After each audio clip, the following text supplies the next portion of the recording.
ओम शांति। आज हम मीठे प्यारे बाप दादा की 3 अप्रैल 94 की मुरली रिवाइज करेंगे, जिसका शीर्षक है संतुष्टता का आधार, संबंधी, संपत्ति और सेहत। तो इस मुरली में बाबा ने संतुष्टमणि आत्माओं की विशेषता के बारे में बताए हैं और साथ साथ संतुष्टता के लिए जो मुख्य 3 चीज की आवश्यक है उसके बारे में भी बताए हैं। फिर बाबा ने पार्टियों के साथ मुलाकात करते हुए कह रहे हैं, स्वयं और समय के ऊपर भरोसा नहीं है, इसीलिए अपने अंदर जो कमजोरी है ना उसे निकाल देना है। कुछ विधि बताए बाबा ने, और बाबा कहे कुछ भी करो लेकिन दृढ़ संकल्प करो कि उसे निकालना है। और सेकंड पॉइंट में बाबा ने कैसे हम वेस्ट को बेस्ट में परिवर्तन करेंगे, इसको कहते हैं ना पावर ऑफ ट्रांसफॉर्मेशन, उसके बारे में बताया। अगर ऐसे कर पाएंगे तो हम सच्चे होली हंस बन जाएंगे। तो इस मुरली को शुरू करने से पहले हम इस स्मृति में बैठ जाते हैं कि मैं संतुष्ट मणि आत्मा हूँ। हम सब बैठे हैं डायमंड हॉल में, सामने अव्यक्त बाप दादा है। बाबा की दृष्टि हम सब के ऊपर पड़ रही है और हम संतुष्ट मणि आत्माओं की चमक से सारा दरबार चमक रही है। इसी स्मृति में सुनते हैं, बाबा कह रहे हैं, आज दिलाराम बाप अपने सदा संतुष्ट रहने वाली संतुष्ट आत्माओं व संतुष्ट मणियों को देख रहे हैं। ये रूहानी मणियों की चमक सारे दरबार को चमका रही है। फिर बाबा ने कह रहे हैं कि जो संतोषी आत्माएं होते हैं ना, वो स्वयं को प्रिय, सर्व को प्रिय और बाप को भी प्रिय लगते हैं। तो संतुष्ट आत्मा माना सर्व प्राप्ति संपन्न। तो बाबा कहते हैं इस ब्राह्मण जीवन में अप्राप्ति का तो कोई नाम ही नहीं है। तो जहाँ सर्व प्राप्ति है वहाँ संतुष्ट स्वतः और स्वाभाविक है। नेचुरल स्वभाव उनका संतोष का होता है। और संतुष्टता का स्वरूप व स्वभाव निजी संस्कार ऐसा श्रेष्ठ है जो असंतुष्ट आत्मा को भी संतुष्टता का वाइब्रेशन, वायुमंडल, संतोष वायुमंडल में बदल देता है। ये उनकी विशेषता होगी। जो संतुष्टता है यही संगम युग में बाप दादा की विशेष देन है। बाबा कह रहे हैं कि चाहे परिस्थिति कितने भी बदले, लेकिन संतुष्टता की स्थिति को परिस्थिति बदल नहीं सकती। परिस्थिति है ही बदलने वाली, लेकिन स्वसंतुष्टता की स्थिति सदा प्रगतिशील है। क्योंकि परिस्थिति आएगी, बदलेगी। Changing is the universal phenomena, बाबा कह रहे हैं। लेकिन जो संतुष्ट आत्मा है ना, वो दिन प्रतिदिन प्रगतिशील होंगे, चढ़ती कला में, उड़ती कला की ओर जाएंगे, इरेस्पेक्टिव ऑफ एनीथिंग। आपके आगे कैसी भी हिलाने वाली परिस्थिति ऐसे ही अनुभव होती है जैसे पपेट शो यानी कठपुतली की शो देखते हो ना। कैसे भी परिस्थिति है, होता सब कुछ, लेकिन सब कुछ कार्टून शो जैसा है। कभी भी कोई भी परिस्थिति आए तो यही समझो कि एक बेहद के स्क्रीन पर कार्टून शो चल रहा है, वह पपेट शो चल रहा है। तो ये एक विधि बताई बाबा ने सदा संतुष्ट रहने के लिए। तो वह देख करके परेशान होंगे या मनोरंजन करेंगे, बाबा पूछ रहे हैं। वह कहते देखना तो अच्छा लगता है ना। तो ऐसे ये माया व प्रकृति का भी यह एक शो है, जिसको साक्षी स्थिति में सदा संतुष्टता के स्वरूप में देखते रहो। तो क्या इंपॉर्टेंट है? साक्षी दृष्टा की स्थिति। इसके लिए अपनी शान में रहते हुए देखो कि मैं संतुष्ट मणि हूँ, संतोषी आत्मा हूँ। यह है संगम का श्रेष्ठ शान। तो सदा संतुष्टता की विशेषता को स्मृति में इमर्स के रूप में रखो। बाबा कह रहे हैं कि जो सर्व प्राप्ति है ना, उसमें विशेष 3 चीजें हैं, संबंध, संपत्ति और सेहत। और संबंध के बारे में कह रहे हैं कि संबंध में भी अगर एक भी संबंध अप्राप्त हो गया ना तो संपूर्ण संतुष्टता नहीं होगी। तो संबंध में भी क्या चाहिए? सर्व चाहिए और अविनाशी भी चाहिए। अगर कोई भी संबंध विनाशी है तो अप्राप्ति और असंतुष्टता स्वतः हो जाती है। लेकिन एक ही वर्तमान संगम युग है जिसमें सर्व अविनाशी संबंध एक बाप से अनुभव कर सकते हो। संगम युग में भी संबंध बहुत थोड़े हैं, सर्व नहीं। लेकिन इस समय जिस संबंध की आकर्षण हो, अनुभूति करना चाहे, वह संबंध परम आत्मा द्वारा अनुभव कर सकते हो। तो ये हमको फ्रीडम है, हम जब चाहे जिस संबंध का चाहे उसी का अनुभव कर सकते हैं। हर एक के जीवन में संबंध की भी अलग अलग पसंद होती है ना। किसी को बाप का संबंध अच्छा लगेगा तो किसी को फ्रेंड का। लेकिन एक समय पर और एक से सर्व संबंध प्राप्त ऐसा दुनिया में नहीं हो सकता है, क्योंकि हम संगम युग में बाप के साथ कर सकते हैं। तो जो कि हम इस संगम युग में बाप से कर सकते हैं। तो फिर बाबा आगे कह रहे हैं कि सर्व संबंधों का भी अविनाशी अधिकार अगर ले लिया और संपत्ति में भी अगर सिर्फ स्थूल संपत्ति है तो भी सदा संतुष्ट नहीं रह सकते हैं। स्थूल संपत्ति के साथ साथ क्या चाहिए? गुणों की संपत्ति, सर्वशक्तियों की संपत्ति और श्रेष्ठ संपन्न ज्ञान की संपत्ति चाहिए। अगर यह नहीं है तो भी सदा संतुष्ट नहीं रह सकती है। बाबा करे आपके पास तो यह श्रेष्ठ संपत्तियां है ना, संपत्तिवान हो ना। दुनिया वाले तो सिर्फ स्थूल संपत्ति वाले को संपत्ति भाव का वरदान देते हैं, लेकिन आप सबको वरदाता बाप सर्वश्रेष्ठ संपत्ति भव का वरदान देते हैं। तो सब संपत्ति है ना, आप खुश रहे। इस साकार वतन में तो साकार की बात होती है।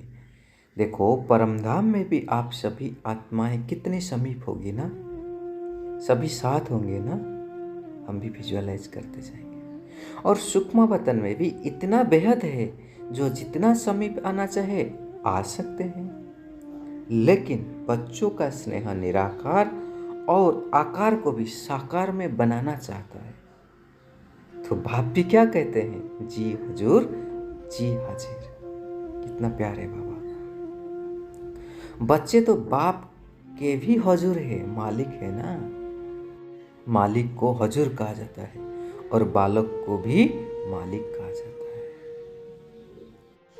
फिर बाबा ने संतुष्ट मणि बनने के लिए जो तीसरी बात उसके बारे में कह रहे हैं। बाबा कह रहे हैं संबंध में भी संतुष्ट और संपत्ति में भी संतुष्ट। संबंध संपत्ति हो गया और तीसरी होती है सेहत यानी तंदुरुस्ती। आप सभी तंदुरुस्ती हो ना कि बीमार भी हो, आत्मा तो तंदुरुस्त है ना। शरीर की तो कोई बात ही नहीं। आत्मा सदा शक्तिशाली है। संगम पर श्रेष्ठ सेहत व तंदुरुस्ती ही आत्मा की तंदुरुस्ती है। तो बाबा कह रहे हैं इसी समय की आत्मा की तंदुरुस्ती जन्म जन्म की शरीर की तंदुरुस्ती भी दिलाती है। तो बहुत इंपॉर्टेंट है आत्मा की तंदुरुस्ती, जिसी से शरीर की तंदुरुस्ती आ जाती है। लेकिन हाँ, इसी समय थोड़ा सा प्रकृति भी अपना रूप दिखाती है। बाबा कहते इसमें भी कोई बड़ी बात नहीं, इसको भी कार्टून शो जैसा समझो। तो सर्व प्राप्तियां है ना, संबंध भी है, संपत्ति भाव भी है और सर्व संबंध भाव भी और सदा तंदुरुस्त भाव भी है। तीनों वरदान वरदाता बाप से मिले हुए हैं। तो इधर एक बाबा एक इम्पोर्टेंट पॉइंट करें तो वरदान को समय पर कार्य में लगाओ। सिर्फ वरदान को सुनकर खुश नहीं हो जाओ कि हाँ मुझे बहुत अच्छा वरदान मिला, ये सिर्फ नोट करके नहीं रखो। लेकिन समय पर वरदान को काम में लगाने से वरदान कायम रहते हैं। अगर वरदान को समय पर काम में नहीं लगाया तो वह वरदान फल नहीं देता है। तो वरदान तो अविनाशी बाप का है ना, लेकिन वरदान को हमें फलीभूत करना है। बाबा ने तो दे दिया, हमें उसका कितना यूज करते हैं उसी से फलीभूत होगा। फिर बाबा उसकी विधि बता रहे हैं। बाबा करे जब एक बीज होता है ना, तो बीज से फल कब निकलता है? क्योंकि बीज फल देगा वो किसके ऊपर डिपेंड करता है? कितना हम उसको पानी देते हैं, कितना उसको धूप मिलता है। ऐसे ही बाबा कहा कि सिर्फ वरदान के बीज को देखकर खुश होते रहते, बहुत अच्छा बहुत अच्छा, लेकिन उसे फलदायक बनाओ। तो क्या करना है? इसलिए बार बार स्मृति की पानी दो। कौन सा पानी देना है? स्मृति की। और वरदान के स्वरूप में स्थित होने का धूप दो। स्मृति की पानी और स्वरूप में स्थित होने का धूप। फिर देखो वरदान सदा फलीभूत होता रहेगा और वरदानों को भी साथ में लाएगा। यह विधि है। तो फिर हम वरदानों के फल स्वरूप बन जाएंगे। वरदान को जो जितना समय पर कार्य में लगाएंगे, उतना वरदान और श्रेष्ठ स्वरूप में दिखाता रहेगा।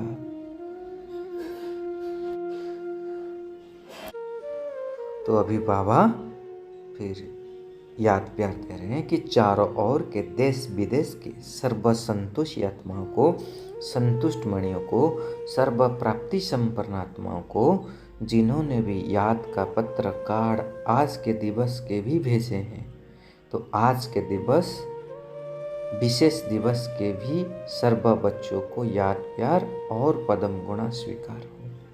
क्योंकि शिवरात्रि था ना, तो सबने बाबा को याद प्यार कार्ड के रूप में अलग अलग माध्यम के रूप में भेजे थे। चाहे दूर बैठकर मन में दिल में मना रहे हैं, चाहे सम्मुख मना रहे हैं, कार्ड व पत्र सब पहले वतन में पहुंचते हैं। तो सभी के पत्र कार्ड और शुभ संकल्प की याद, शुभ भावनाओं की याद के रिटर्न में बाप दादा का विशेष याद प्यार और सर्व बालक सो मालिक बच्चों को नमस्ते।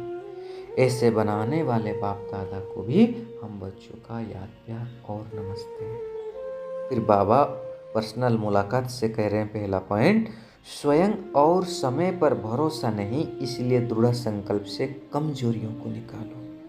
बाबा कह रहे कि आप विश्व सेवादारी हो, विश्व कल्याणकारी हो, जिनके पास सर्व शक्तियों का खजाना का स्टॉक जमा है ना,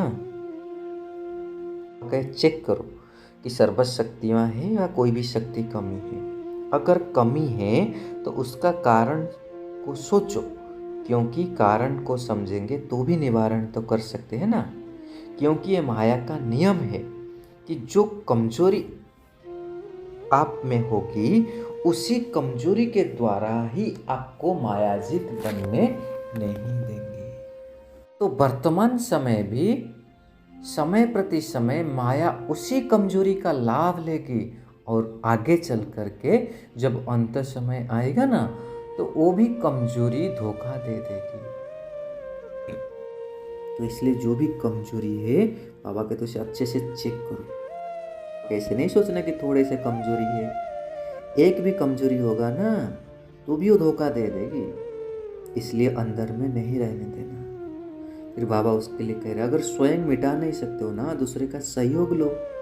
जो शक्तिशाली आत्माएं हैं उनका सहयोग लो, या उसके लिए विशेष योग का प्रयोग करो। किसी भी विधि से कमजोरी को मिटाना ही मिटाना है, यही दृढ़ संकल्प करो। बस मुझे कमजोरी को मिटाना है, फिर उसके बारे में सोचो कैसे करना है, कौन सा विधि अपनाना है। ऐसे मत सोचो कि आगे चलकर हो जाएगा, नहीं, क्योंकि समय पर भरोसा नहीं है। इसलिए बाबा याद दिला रहे कि जो स्लोगन है ना, अब नहीं तो कब नहीं, जो करना है अभी करना है, क्योंकि बाप संपन्न है और आपका बाप से प्यार है, तो बाप जैसा बनना ही प्यार का प्रैक्टिकल स्वरूप है। अगर बाप से प्यार है तो बाप जैसा बनना ही है प्रैक्टिकल स्वरूप। तो बाबा पूछ रहे हैं कि जितना बाप से प्यार है, इतना ही पुरुषार्थ से भी बहुत बहुत प्यार है। तो बाबा कह रहे जितना बाप से प्यार के लिए फलक से कहते हो कि 100% से भी ज़्यादा प्यार है, ऐसे पुरुषार्थ के लिए भी कहो। सोचेंगे करेंगे नहीं, सब कमजोरियां खत्म, गेंगे नहीं। तो बाबा करे शिवरात्रि मनाना आए हो ना, तो इस बलि को चढ़ाओ, गे की बलि। करे बाप दादा सभी बच्चों को संपन्न देखना चाहते हैं, क्योंकि बाप का प्यार है ना बच्चों के प्रति, इसलिए बच्चों के अंदर कमी अच्छी नहीं लगती है। बाबा कहे आज से कंप्लेन को खत्म करो और कंप्लीट बन जाओ। तो बाप समान संपन्न बनना ही सच्चा मनाना है।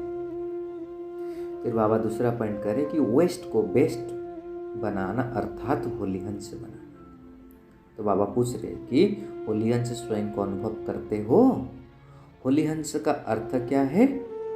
संकल्प, बोल और कर्म जो व्यर्थ होता है ना, उसी को समर्थ में बदलना। क्योंकि व्यर्थ जैसे पत्थर होता है, पत्थर की वैल्यू नहीं होती है, रत्न की वैल्यू होता है ना। तो व्यर्थ को समाप्त करना अर्थात होलीहंस बनना। जैसे बाबा अलग अलग मुरलियों में कहते हैं ना कि दुनिया के साइंस वालों ने क्या करते हैं, जो वेस्ट होता है ना, किचड़ा से भी एनर्जी पैदा करते हैं, उसी को भी बेस्ट कार्य में लगाते हैं। तो उनका है साइंस की पावर, तुम्हारे साइलेंस की पावर, तो तुम क्या नहीं कर सकते। बाबा करे ऐसी होलीहंस बनना है। होलीहंस फौरन परख लेता है कि यह काम का चीज है या नहीं। तो आप तो होलीहंस हो ना, तो व्यर्थ तो समाप्त हुआ कि हुआ, क्योंकि अभी नॉलेजफुल बने हो कि अगर अभी संकल्प, बोल या कर्म व्यर्थ गवाते हैं तो सारे कल्पों के लिए अपने जमा के खाते में कमी हो जाता है। तो ये सारे कल्पों का खेल है, अभी के लिए। तो बाबा पूछ रहे, जानते हो ना, नॉलेजफुल तो हो ना, तो फिर जानते हुए व्यर्थ क्यों करते हो? बाबा कह रहे राजयोगी तो हो ना, तो राजयोगी का अर्थ क्या है? क्या मन को कंट्रोल नहीं कर सकते हो? जो किंग होता है उसके पास तो रूलिंग पावर होती है, तो आप में रूलिंग पावर नहीं है क्या? बाबा करे अमृत बेले और सारे दिन में बीच बीच में अपना ऑक्यूपेशन को याद करो कि मैं कौन हूँ। क्योंकि काम करते करते यह स्मृति मर्ज हो जाता है कि मैं राजयोगी हूँ, इसलिए इमर्स करो, ये बहुत इंपॉर्टेंट है। सवेरे करते हैं, फिर सारे दिन काम काज में आते आते भूल जाते। तो बाबा कहते बीच बीच में इमर्ज करो कि मैं राजयोगी हूँ। कहते नियम बना लो, ऐसे नहीं समझो कि हम तो है ही राजयोगी, लेकिन राजयोगी की सीट पर सेट होकर। इसलिए देखो हमारे संस्था में भी नियम तो बनाया हुआ है ना, चाहे ट्रैफिक कंट्रोल या 1 मिनट का, हम भी अपने हिसाब से उसके कस्टमाइज कर सकते हैं अपने हर एक एक्टिविटी के साथ या बीच बीच में। लेकिन बाबा कहते नियम बना, सिर्फ कर्म नहीं करते रहे। आप कर्म योगी हो ना, कंबाइंड हो ना। योगी सदा ही रूलिंग पावर और कंट्रोलिंग पावर में है। योगी माना क्या है? रूलिंग पावर और कंट्रोलिंग पावर। फिर राजयोगी डबल पावर वाले कभी व्यर्थ सोच ही नहीं सकते। डबल पावर आ गया ना, रूलिंग और कंट्रोलिंग, फिर कैसे व्यर्थ सोच सकते हैं? तो अभी कभी नहीं कहना कि, सोचना भी नहीं कि राजयोगी वेस्ट कर सकते हैं। तो इसलिए बाबा के कौन सा ग्रुप है? यह बेस्ट ग्रुप। तो बाप दादा को भी बेस्ट ग्रुप अति प्यारा है, क्योंकि 63 जन्म से बहुत वेस्ट करते हैं। अभी यह छोटा सा जन्म वेस्ट नहीं, वेस्ट से बेस्ट ही बेस्ट बनाओ। हमारा इस जन्म बेस्ट ही बेस्ट। तो यह स्मृति में हम सारा दिन रहना है कि यह मेरा बेस्ट से बेस्ट जन्म है, और इस स्मृति को हम बार बार लाना है कि मैं राजयोगी हूँ, रूलिंग और कंट्रोलिंग पावर संपन्न। और कौन सी कारण से हमारे अंदर कमजोरी आती है, उसी को चेक करके फिर उसको समाप्त करना है। और इसी मोमान में रहना है कि मैं संतुष्ट मणि आत्मा हूँ, मुझसे सबको संतुष्टता की किरणें, संतुष्टता का प्रकाश मिल रहा है, जिससे चारों ओर का शांत वातावरण भी संतोष से परिवर्तन हो रहा है। अच्छा जी, ओम शांति।